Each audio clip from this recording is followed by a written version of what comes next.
Hi everyone, welcome back to my another mini blog. আজকে আছে আমার মেয়ের ফার্স্ট ভ্যাকসিন। তার জন্য না সকাল থেকে খুবই টেনশন হচ্ছিল, খুবই ভয়ও লাগছিল যে কেমনভাবে ও রিয়্যাক্ট করবে, কতটা কান্না করবে আর কতটা ব্যথা ওর লাগবে।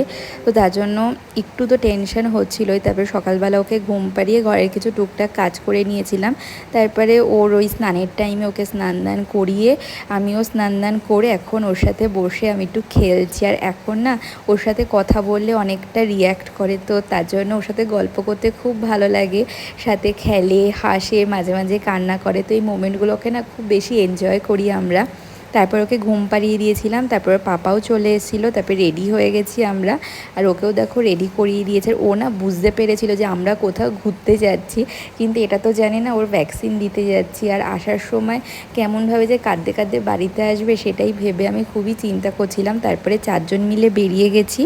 আজকে ওর ভ্যাকসিন দেবো আমরা রেড ক্রস ভবনে। আর আমাদের বাড়ি থেকে রেড ক্রস ভবন যেতে ওই 15-20 মিনিট মতো লাগে। আর দেখো বলতে বলতে চলেও এসি।